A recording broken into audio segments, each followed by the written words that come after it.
Star Wars Episode 3, Revenge of the Sith, was an absolutely, positively well-written, well-paced novel. The film, on the other hand, well, it suffered from lame lines, bad acting, and, in the film at least, incoherent plot. But I will say it was, at the very least, the best of a bad lot.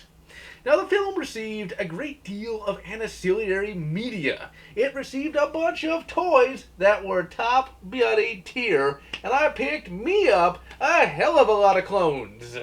Now, many of the Apex games released the year that particular film was released were actually tied into that film in some way.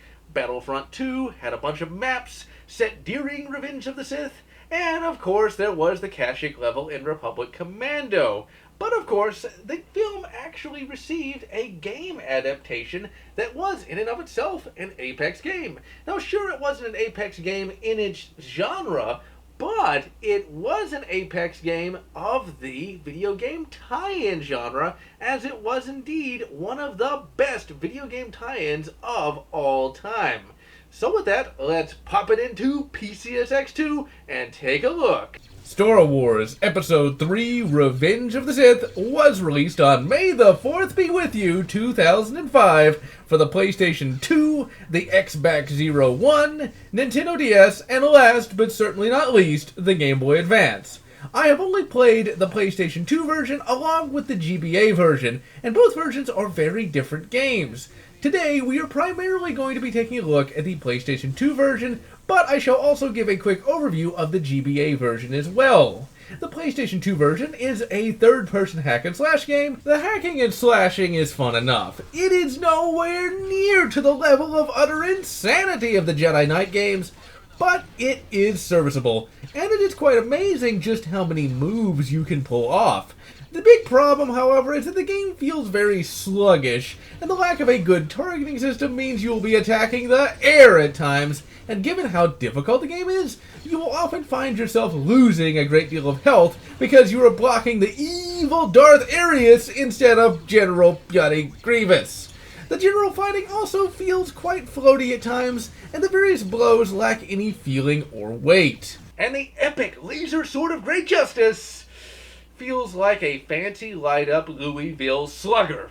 The lightsaber is supposed to cut through super space steel in one swipe, and in a bloody good minigame, you do cut through super space steel to progress through levels. But when attacking enemies, you have to bash them over the head a few times, and then you get to cut them up. It's actually rather tedious to fight large numbers of enemies, as each will take a good number of hits to take down.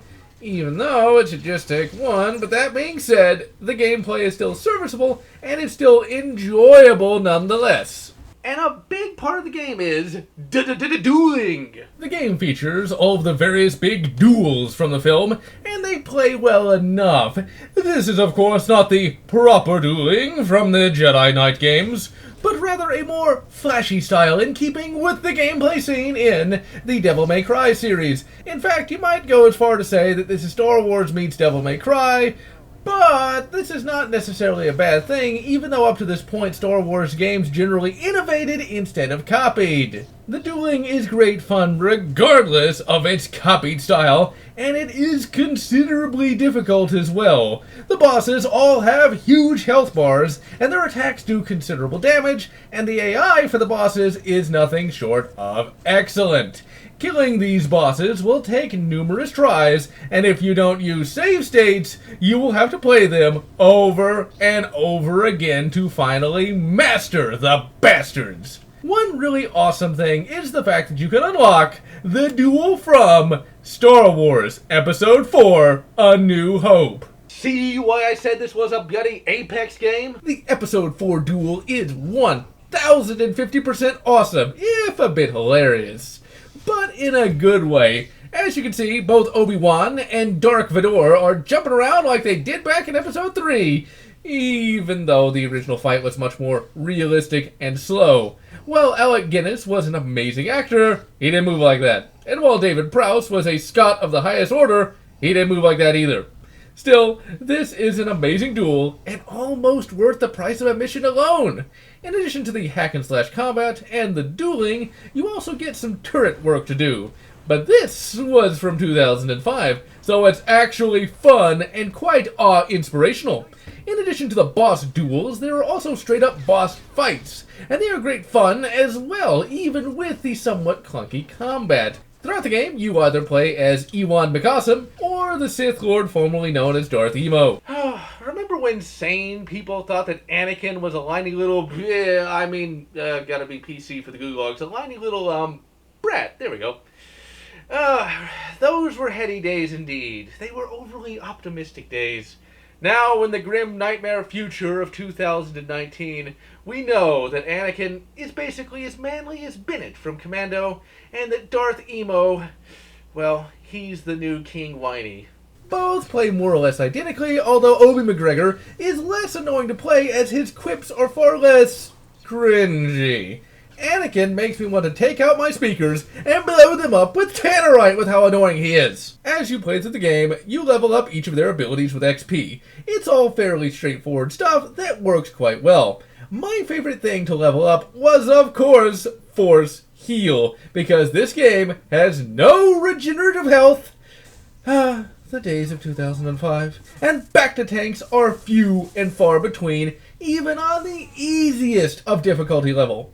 The game features a number of unlockables as well, from concept art that gives background on Revenge of the Sith, to bonus levels that are usually simple gameplay challenges. And most importantly, since this is a game from 2005, you get a bunch of cheats! And guess what? They're not DLC! And even the cheats are awesome, and are neat little Star Wars references. You've got Nar Shaddaa and Korriban being the names of level unlock cheats!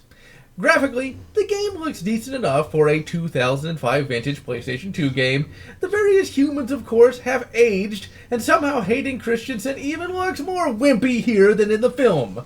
The various mechs and level architecture look excellent and are highly detailed, and the game has a bunch of really neat and varied enemies to cut up. And you are never just fighting the same 5 guys over and over again. The footage we're taking a look at here was recorded off of the PCSX2 emulator, and it is a fairly decent way to play Revenge of the Sith. However, PCSX2 only has this game in a playable state, meaning there's going to be slowdown, graphical glitches, and things of that nature. But all told, despite all of the various issues, it is quite fun to play on PCSX2 as you get save states and a higher screen resolution.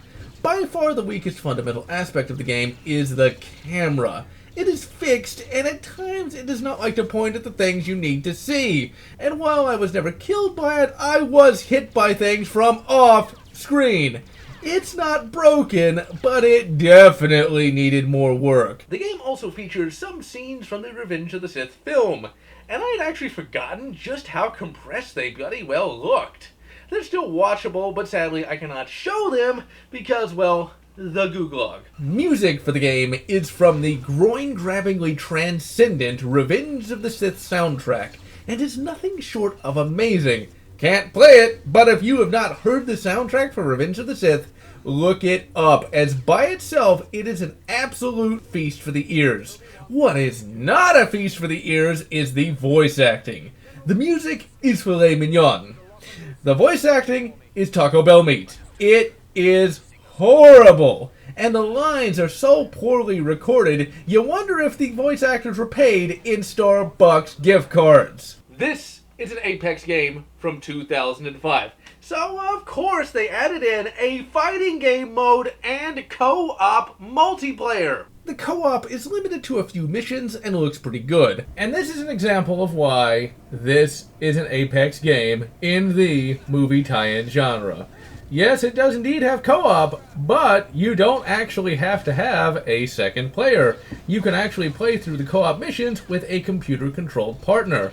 And these co-op missions are fairly fun in and of themselves, and once again demonstrate just what games could be when you actually had passion put into them. The fighting game allows you to duel various characters in various arenas that you unlock by playing the game. The fighting game here is quite fun and works quite well. Far better than that bloody PS1 Masters of Takaraka game.